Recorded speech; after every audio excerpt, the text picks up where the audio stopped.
bonjour à toutes. Bienvenue sur la nouvelle rubrique Africa Vision. Je suis le chef Anto et je suis heureuse de vous accueillir aujourd'hui. Nous allons aller à la rencontre d'un jeune Ivoirien. Kara est un passionné de la photographie. Ce n'est autre que le mari de Sandrine que vous avez vu dans la vidéo précédente. Je suis allée à la rencontre de Kara parce que c'est quelqu'un de passionné, de très talentueux et je voulais en savoir un peu plus sur son métier. Je vous laisse regarder et je vous dis à tout de suite. Bonjour Kara. Bonjour chef Anto. Alors, merci d'avoir accepté mon invitation pour cette interview. J'avais quelques questions à te poser, notamment quand est née cette passion pour la photo? C'est lors d'un voyage aux États-Unis avec Sandrine. On était partis aux États-Unis, Canada, Los Angeles, Vegas. On avait fait un long circuit. Et puis je me suis dit ça serait bien de pouvoir immortaliser ces vacances-là. Et c'est pour ça que je me suis pris un appareil photo réflexe, un 550D de chez Canon et un 1855. C'est un peu technique, mais bon, tu me pardonneras. Et ce qui est intéressant en fait, c'est que toi, la passion pour la photo est née alors que tu étais déjà adulte. Alors que souvent on entend, oui, pour découvrir ta passion, ton talent, regarde quand tu étais petit, avec quelque chose que tu aimais faire, mais toi, c'est quelque chose qui est né en étant adulte. Il y a des choses, c'est sûr que vaut mieux être petit, c'est plus facile au niveau de l'apprentissage quand on est petit pour pouvoir les développer au fur et à mesure. En revanche, d'autres choses comme la photo, ça peut arriver à n'importe quel moment. Ce qui est mon cas, j'avais déjà plus ou moins un pied dedans puisque avant j'étais devant l'objectif, j'étais pas derrière. Donc après, forcément, je me suis dit ça pourrait être intéressant à travers ce voyage de pouvoir la développer derrière, puisque moi lorsque j'étais là-bas, j'ai pris pas mal de photos. J'étais pas forcément satisfait du résultat que j'avais. Et puis ensuite, lorsqu'on est revenu en France, j'avais un appareil photo sous les mains qui était quand même de très bonne qualité. Donc j'ai regardé ce qu'il était capable de faire avec. Et j'ai vu qu'on pouvait faire quand même pas mal de choses. Donc de par ce biais, j'ai été documenté sur internet par le biais d'autres amis qui étaient également photographes. Et puis je me suis documenté et puis au fur et à mesure qu'on travaille, la passion finit par grandir et puis voilà.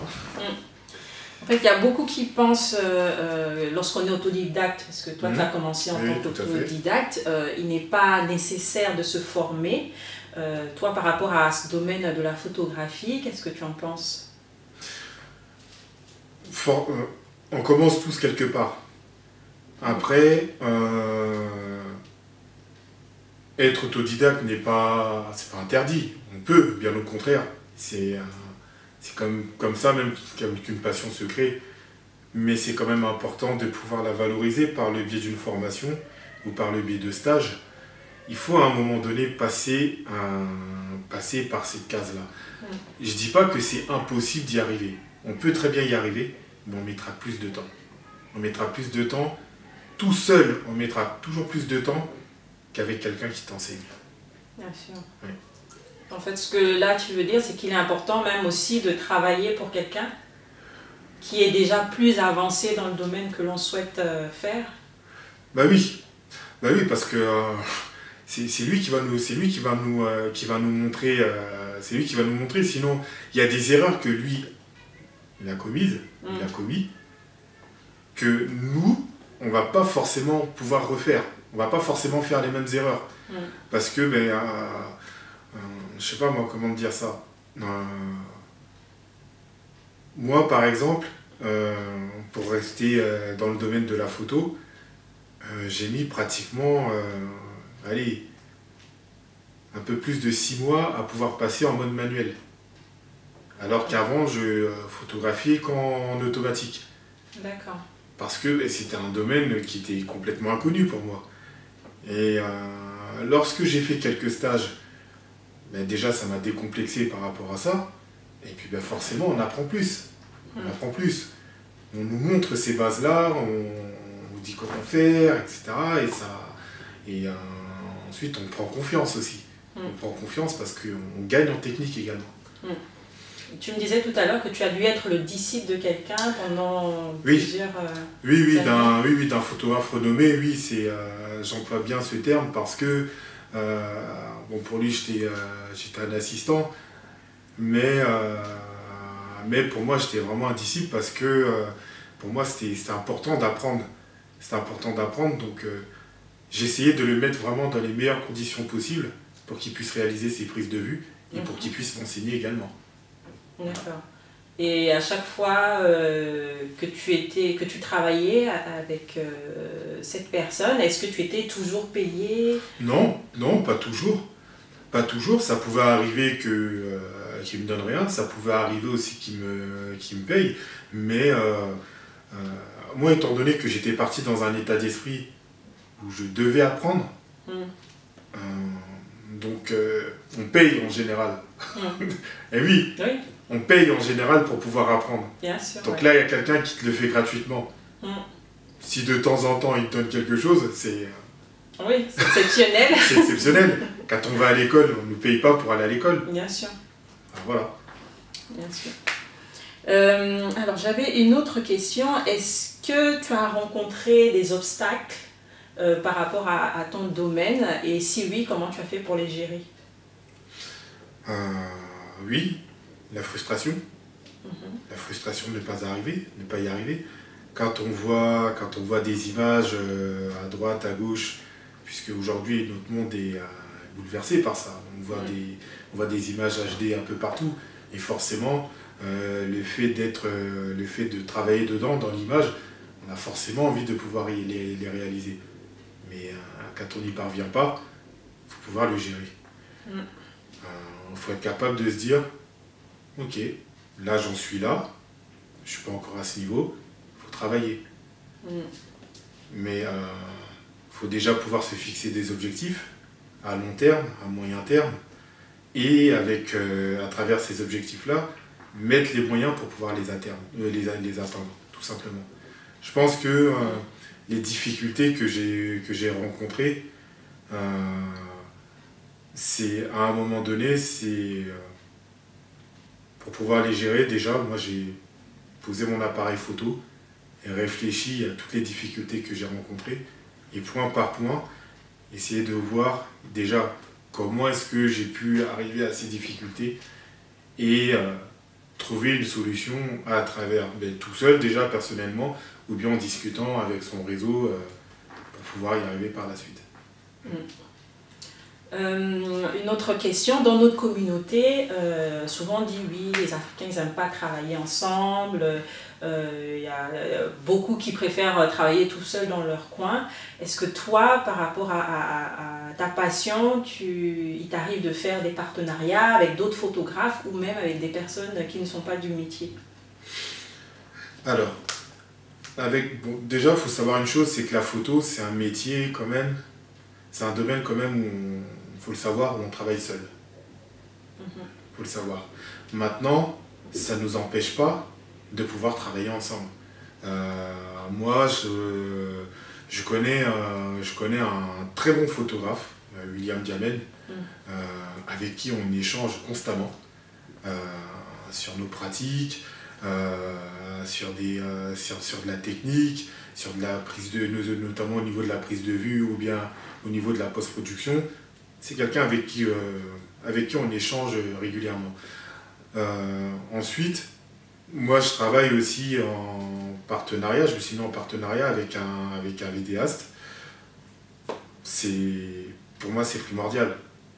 Ok, c'est un métier où on est quand même un peu seul, mais si on ne s'associe pas, à un moment donné, on atteint le plancher, ou bien on est face à une difficulté, et le fait justement de ne pas avoir créé un réseau, je l'évoquais tout à l'heure, notamment tout à l'heure, c'est compliqué après de pouvoir passer outre ça.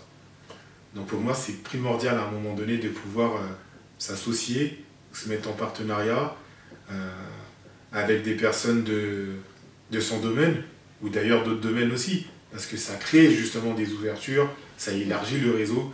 Non, il faut s'ouvrir. Il faut. Mais il y a peut-être des gens qui, parce qu'ils ont travaillé avec quelqu'un qui n'était pas sérieux et tout, qui se sont sentis frustrés, donc du coup ils ont dit « Ah, moi je ne veux plus, je préfère travailler seul au moins. » C'est une faute. C'est une faute. Parce que, en tout cas pour ma part, moi je pense qu'à un moment donné, j'ai forcément fait des erreurs aussi. Est-ce que c'est pour ça qu'on m'a pas donné ma chance après? Comment te dire ça? On fait tous des erreurs. À un moment donné, on a tous plus ou moins manqué de sérieux. Je ne pense pas qu'à partir de ça, on doit enterrer carrément toute une communauté. Oui. On peut dire, oui, bon ben voilà, cette personne, à plusieurs reprises, voilà, je lui ai donné un travail, j'ai pas eu le résultat voulu, escompté. Ok, très bien, il n'y a pas de problème. Mais avec cette personne-là, je sais que bon ben voilà, dans tel domaine d'activité, je ne travaille pas avec lui. Mais est-ce que c'est pour ça que je dois me couper avec tout le monde? De toute façon, moi je pars du principe que la personne qui réagit comme ça, elle ne sait pas ce qui se passe de l'autre côté. Elle ne sait pas toute la richesse qu'elle pourrait prendre avec le reste d'autres personnes. Donc elle se coupe de ça, et quelque part c'est tant pis pour elle. En tout cas, merci beaucoup de m'avoir accordé du temps. Juste après la vidéo de l'interview, vous aurez un récapitulatif, enfin une idée. Vous aurez une idée du travail que Cara propose. Et si vous avez besoin de le contacter, vous aurez toutes les infos en dessous.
De Cara, j'espère pour ceux en tout cas qui sont passionnés de photos que cela vous a motivé et que cela vous a donné envie de faire de la photo, de continuer dans votre domaine et surtout de continuer votre passion.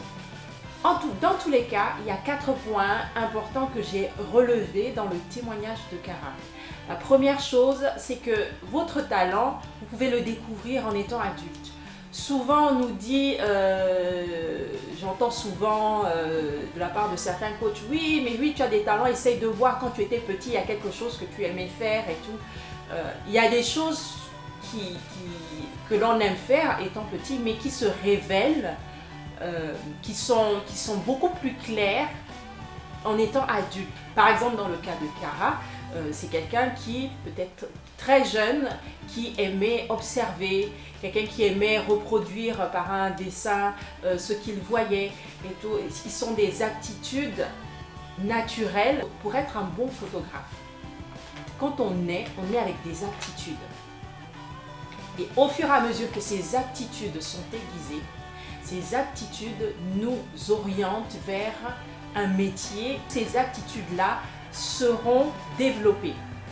Je prends un exemple. Pour ma part, ce que j'aimais beaucoup faire, c'était, j'étais pas bonne en maths. Dès que c'était les maths, j'étais en panique. Par contre, j'aimais prendre la parole en public, j'aimais tout ce qui était récitation, poésie. Et c'est ce qui explique qu'aujourd'hui, je suis devant vous, en face de vous, en train de vous parler aisément. J'ai eu des aptitudes étant petite.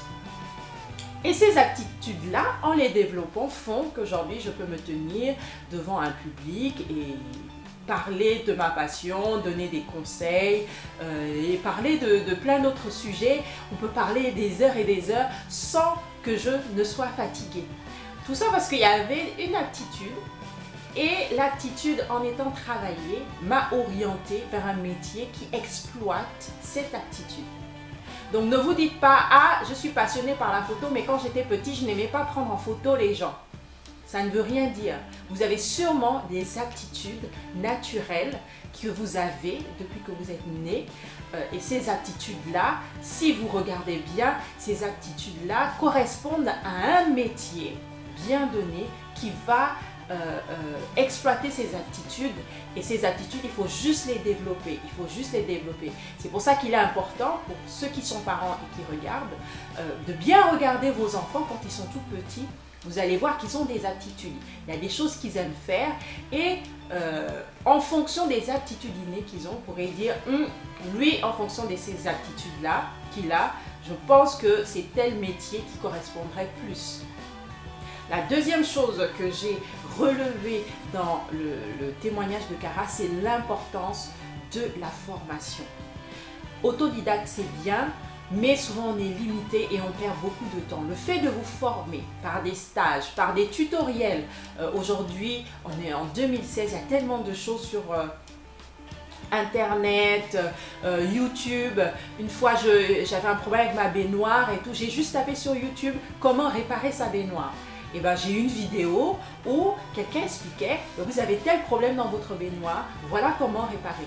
Donc déjà aujourd'hui on a plein d'informations gratuites.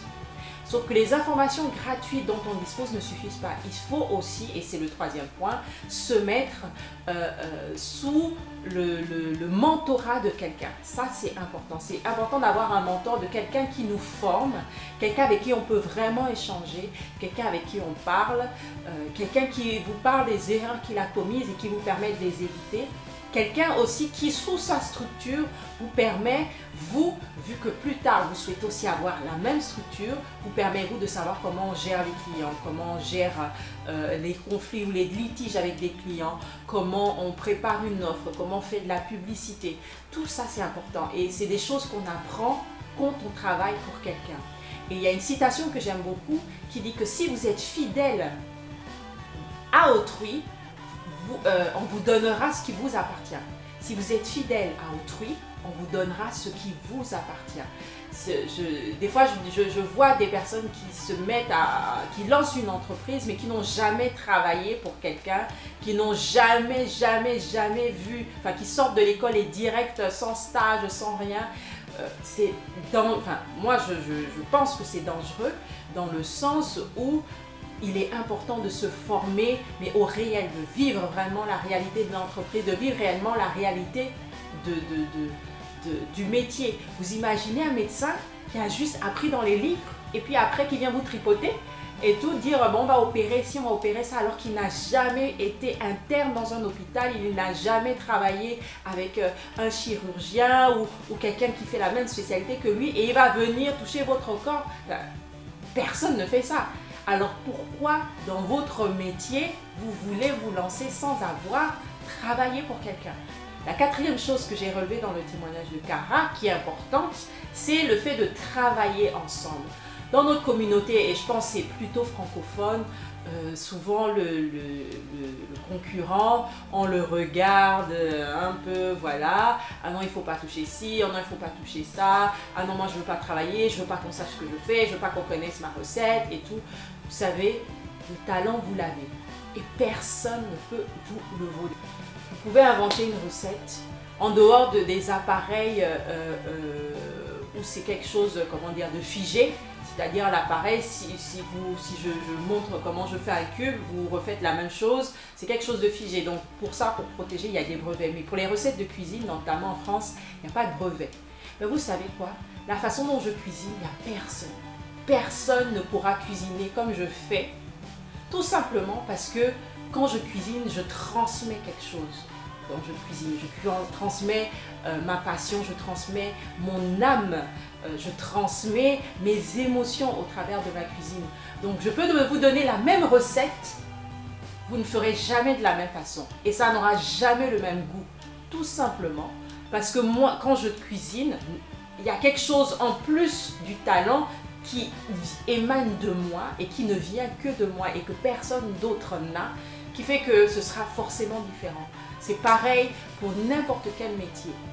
Personne ne peut vous copier parce que vous êtes unique, vous n'êtes la photocopie de personne. Donc quelqu'un peut essayer de faire comme vous, mais ce ne sera jamais comme vous. Moi, je regarde souvent, je regarde beaucoup des gens qu'on pourrait dire concurrents, mais que je ne considère honnêtement pas comme des concurrents. Je regarde ce qu'ils font, je regarde leur façon de présenter et tout, et je dis ah ça c'est intéressant, ah oui c'est intéressant, et là je me dis bon moi je suis pas encore au point et tout, lui il est beaucoup plus avancé, je devrais plus m'améliorer dans la façon de présenter, telle personne est fait comme ça, je devrais plus faire comme ci, enfin c'est comme ça qu'on avance.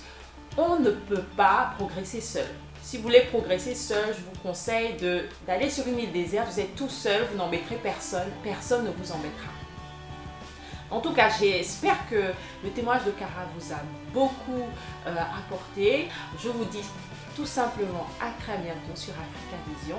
Je suis le chef Anto et c'était un réel plaisir d'être avec vous aujourd'hui. À très bientôt. Au revoir.